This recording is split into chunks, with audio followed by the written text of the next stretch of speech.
All right, guys, welcome back to Larry Buys Houses. This week, we're doing something that I think gives people a lot of anxiety in the first place, which is they want to get into real estate, they want to get into wholesaling, but they're worried about who they're going to be able to sell that actual deal to. Like, who are they going to be able to disposition the deal?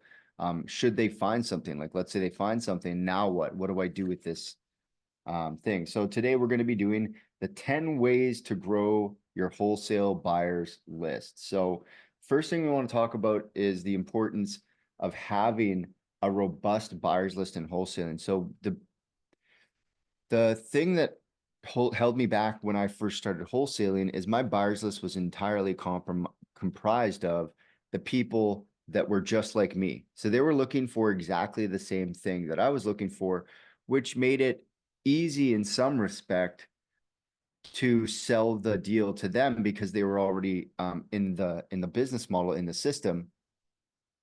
But the the thing that actually ended up getting me the most money and the most consistent type of wholesaling was actually like B and C class investors. You know, B's where they're like maybe doing their own work or have their own money, and then C's, which is like the do-it-yourself people who are just trying to get something going. You know, maybe they don't know their numbers, maybe they don't know their money, but you know, they're willing to roll up their sleeves, and their expectation isn't, you know, we're going to make 50,000.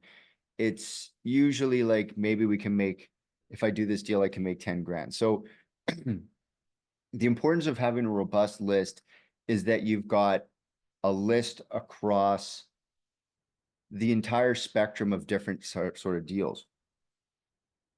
So a quick reminder, the four different types of deals are retail. This is like top end stuff at a discount. Then there's going to be like rentals. This is like high end, like, you know, buying at 70, 80 cents on the dollar. If you don't know what that is, just put it in the comments. I'll answer the question in the Q&A later. And then, you know, really damaged salvageable houses, and then tear downs. So these are the four categories. And our list, because we're out there finding everything. So we want our list to have not only these four people in it, but those three characteristics of each type of person. So professional land buyers, semi-amateur land buyers, and like very new, never done anything, want to get into it land buyers. So people who are excited, but maybe they don't know everything. And so every single one, you're going to want to have a robust category within those four categories of buyers. So we're going to talk a little bit about how to find those different categories of buyers around each of those things. And the other thing I want to touch on here is how a strong buyers list can lead to faster deals and better profits. So when we're accessing our buyers list, how big it is and how much reach it has will likely determine whether or not you can get rid of that deal relatively quickly and get it into someone's hands where they're ready to go.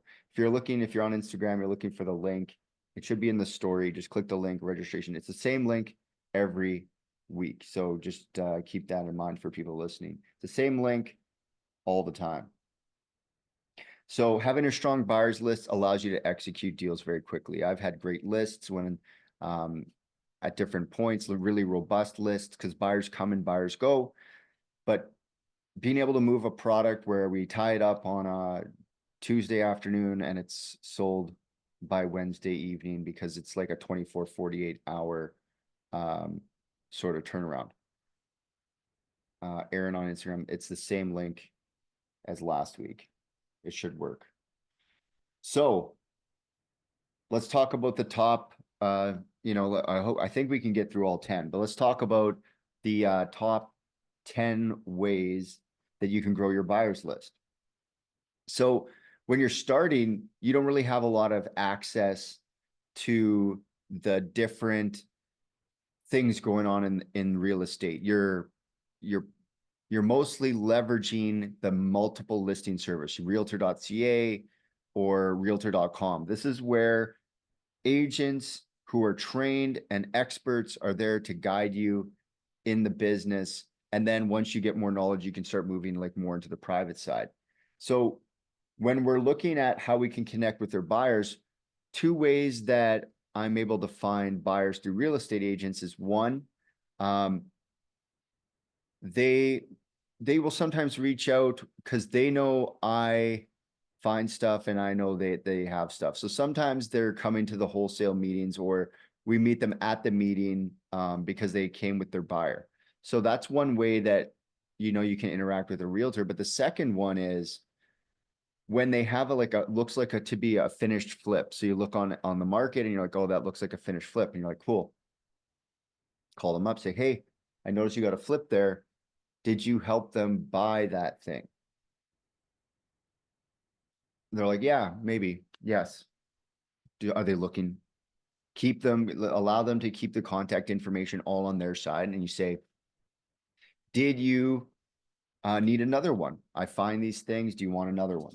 So the networking that happens with real estate agents, we want to be doing it in both directions because we want to be buying from them and selling to them because they're brokers. Just like, there's not a huge difference between a wholesaler and a realtor, except in our approach to what we're willing to handle. And they're, for the effort, they can sell retail product and make great commissions off of selling in the marketplace. They don't have to work in the private side as much because they're able to advertise themselves in a different way. The second one is utilizing social media. So tip number 2 for the buyers list is utilizing your social media. Today, I did a video. I said, join my buyers list, and I got 5 new buyers because I asked them to join the buyers list, and they're watching your stories, your real estate investor stories, and they will interact and join your buyers list, right? But you gotta be, they're not just gonna know that you have one. You have to tell them, you have to promote that. And if you have nothing else to promote in your entire business as a wholesaler and you're doing videos and you need nothing else from the economy, you don't have a course or a training like me, or you don't have other businesses and endeavors like the Manitoba Real Estate Investors Association. If you're just a wholesaler and you have nothing else to sell your value to be on the buyers list. Get on my buyers list every single time. Get on my buyers list because we can find things, and social media may, maybe you want to direct your major social media to be more deal based, or you're doing like Facebook and Instagram ads to connect with them on a video way. So that's sort of social media thing. But if you've got nothing else going on and you've got good deal flow and you're just trying to build your buyers list, then just build your buyers list. Spend 3 months on that campaign doing videos and telling people if they're looking for deals in Winnipeg, join my buyers list. Until next time, see you on the next video, right? Easy. And the other thing that's really great for buyers lists with social media is there's typically groups like Facebook groups or Instagram communities that maybe are like the local Winnipeg community, or that's like Manitoba property investors. And that's a great way to just communicate with the, interact with the community. And once again, like all social media, is just remind people to join my buyers list. That's what we're trying to do. One thing that Stefan Arnio said way back in the day, he said, there's only one value of a real estate business when you go to sell it. It's holdings, obvious. But what if you have no holdings? What if it's just a flipping company? So you have no holdings. The only thing then becomes valuable is your list. So list growing and building your list is an activity that's just as important as doing your deal flow, because otherwise you're going to get into a bottleneck. So the third way, attending real estate investors associations and local meetups. There's lots of people who are getting into the business and they're going to be like a C-class buyer where you're going to have to help them understand that this is a deal. But if you can do that and work with them to help them navigate that, they will do the deal. And they'll typically, pay a little bit more than the investor because they're not, they don't have these investor-like expectations of percentage-based returns. Maybe they have a fixed mindset. They're like, I'm cool if I make 10K. introduce yourself, build meaningful connections. The real estate networking ones are good. Like go to all of them because they seem to have a certain not flavor, but people go to this one and people go to that one and people go to this one and people go to that one. So going to the different going to the different meetup groups, going to one is good, going to two is better, going to all of them is what you want to do. If the only thing you're out here doing is buying and selling deals, you need to be known and connected. Okay. So here's one that's maybe less obvious. Number 4, using bandit signs. So I've seen some signs out there where people will post that they've got a deal and to call them. It's like a for sale sign. But I use bandit signs in a different way. I use them in an outbound way. As soon as I see one anywhere, I call them and I figure out what their story is and how they buy and what they're looking for. And that's a way to grow your buyers list super easy. These are going to be your A-class investors. They maybe they're an A or a B-class investor on the flip or rental side. So, find out how they do their money, find out if they have a particular framework that they buy in. I had a conversation on the weekend about how I said to the guy who's new thing, I said, how do you buy? And he's like, well, we'll have to sit down and talk about it. But the fact that he was able to, tell me clearly he has an idea of how he buys, and that'll be really valuable for me. So I can classify him as an A, B, or C and get the deal that is the right fit for them. Now, another one that actually worked really well for us, number 5, is building a capture website. So this is like showing your online presence, kind of showcasing your deals. And the SEO strategy will help people that are looking to buy investment properties connect with you on your website. You can start doing some advertising. We had winnipegdiscounthouses.com, and it was a great brand, and people could just go there and sign up on the list. I'm looking for deals in Winnipeg. And then the email list just grew. We put a little bit of money on it, but we also directed traffic to it, and it kind of grew on its own. So having that sort of capture website, which is really easy if you have the tool, it's built into MailChimp. They give you a landing page, and you can do everything out of MailChimp to organize your buyers list in a particular way. So you have an email and it's blasting out, what it is that you're trying to do, and also easy to collect.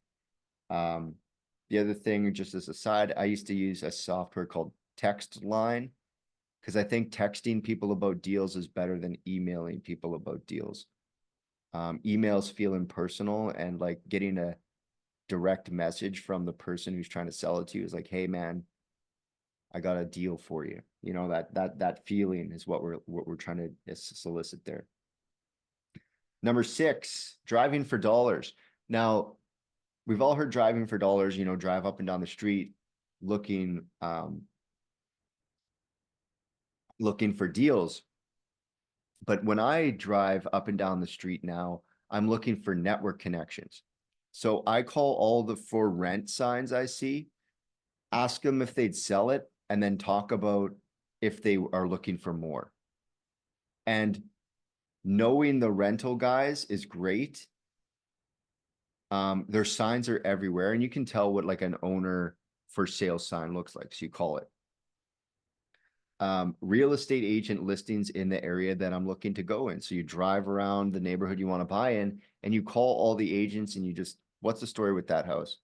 Interesting. I'm looking for things in this neighborhood. What do you got? Nothing at all. Okay, well, let me know if you find anything.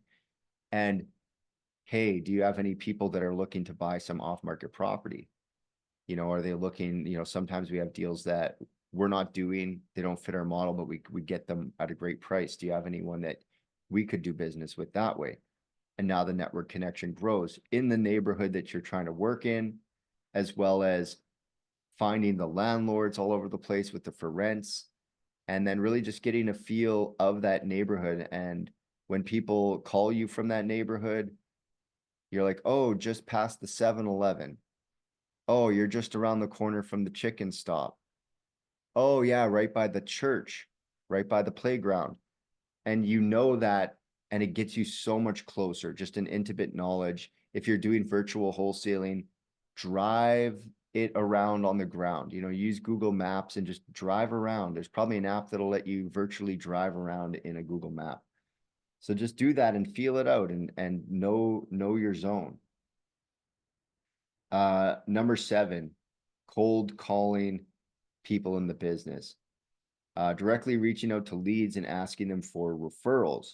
So this is interesting is, for cold calling, we always think we're trying to get something from the person on the end of the line, which is them, like one-on-one.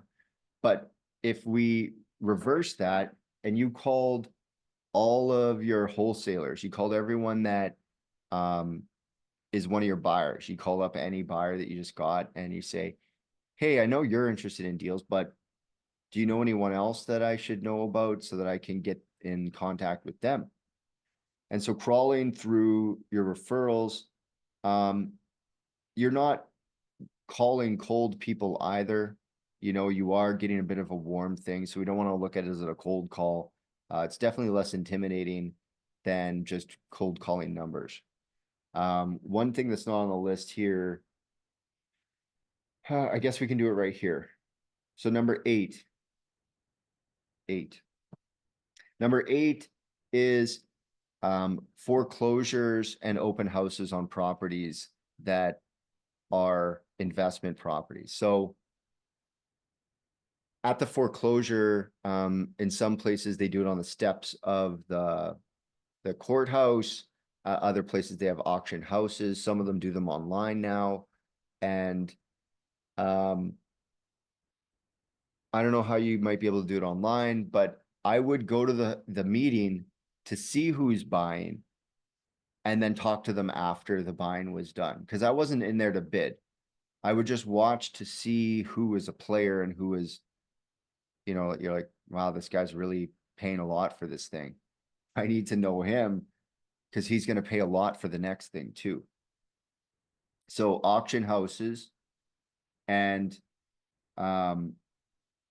with the open houses. So you might see a property that looks really rough and it's like no showings until some date. And then there's going to be like a Saturday open house, or maybe there's no open house, but it just came on market today and all the investors are going to be coming and going. So you could stake out the property and just talk to people, like stand around at the sidewalk and just casually strike up conversations with people going in and out as if you're looking at the house all day. And this is a great way to get those buyers who are looking at an MLS product going, man, I wish this was 10K cheaper. And meanwhile, you're bringing product to the market 20K cheaper than their expectations. So they'd be a great buyer because they're already considering bidding on an MLS product. So auction houses and standing around the MLS auction house, so to speak, where you're looking at the property and people are coming and going. I can remember going to like a property comes out and people on the first day, everyone's going and looking at it and trying to see it. And so what we want to do is just hang out that whole day, at least the whole first morning into the afternoon. So if you got there at like 10, and then there's going to be the after work crowd, so you probably go back there and hang out from like 5 to like 8. And that's a way that you could easily get some leads on some great buyers, B class, C class buyers who aren't so picky like investors. And then number 9, this is partnering with wholesalers. So connecting with the other wholesalers in 2 ways. One, that we can sell product together. I can access their buyers. They can access my buyers. They let me know about product and we move product together. So a lot of times we think we're at war with the other wholesalers, but in reality, the enemy is the market. And so when you look at the enemy of my enemy is my friend, the enemy of both of us is the market. We are friends. We are fighting the marketplace. And so when you look at it in that frame, there's a lot of collaboration. Just like a brokerage, you can start connecting with people so that you've got a a brokerage type feeling. Now, the wholesaling network is great to be part of, but if you don't have one in your city or area, start it. Be the person who ties the wholesalers together, because it's a great opportunity to connect with other people. And to, one thing that I did is I put all the wholesalers into Facebook group and we talk. And then the number one reason I did that was that we were in competition with each other on deals. So if someone in the network gets a call, they'll say in the group, hey, did anyone get a call on such and such street? And then we're all like, no, not me, or yes, yes. And now we know that we're in play with the same seller. So connecting them, managing them. And if there's no network in your city, start it. It's easy. It's a Facebook group chat, and you add the people that are in the marketplace. And number 10, let's see what it is. I don't have it on my list here. Online real estate portfolios. Oh, like calling Kijiji. Yeah, okay. So Kijiji, Facebook Marketplace, I guess that would be like the online driving for dollars section. So one really easy way to grow your rental, like on the fours, you say, oh, I want to grow my rental buyers because they pay pretty good. And I want more like A, B, and C people. So calling the for rent on Facebook Marketplace and Kijiji and networking with the landlords. It's, you can tell when it's a for rent by owner, and you call them up and you say, interesting thing you got for rent there. Awesome. Yep. You ever thought about buying more of those? You ever thought about maybe selling that thing? And they're like, no. And no one ever, comes back on me when I call them up, the landlord. I like to call the for rent stuff. I don't like to message on Messenger. I'll try to call them and get on the phone so they can hear my voice. I can hear their voice. There's a lot to read in someone's voice. So, yeah, just making sure that you're utilizing all of those things. So the recap: leverage the MLS. Number 2, utilize social media. Number 3, attend local real estate meetups. Number 4, calling the bandit signs and interacting with the bandit signs that are out there, as well as number 5, build a website, like a capture page, something that you can get done through MailChimp really easy. Number 6, driving the neighborhood you want to be in, become intimate with it, and call everyone you see, the for rents, the for sales, and really just dive into that area that you're looking to buy in. Number 7, cold call everyone that is on your buyers list already, do a survey, and then at the end of the survey, after you've figured out this year, what you're hoping to do, do you know anyone else that I should call? And getting that referral going. Even if you call them every month, your best buyers, you say, do you know anyone else who's enjoying your success because you've done so many great deals? Yeah, let me get connected with that. Auction houses and hanging out around open houses of distressed property. Those are, that's number 8.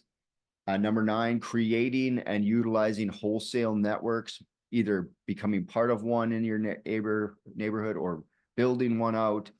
And then number 10, your online marketplaces, your Kijijis, your Fizbos, all that stuff, calling them up, calling the landlords and saying, hey, you ever thought about maybe selling a thing? Oh yeah, are you buying anything? How many do you own? What's the story with that? And so if you can do all of that stuff, you can imagine that in the next 10 days, if you did these 10 things for 10 days, you're going to have probably your first 50 buyers. So we're going to go to the deal chat, deal talk. It's the top of the hour. Until next time, guys, we'll catch you on the next training here. Stop recording.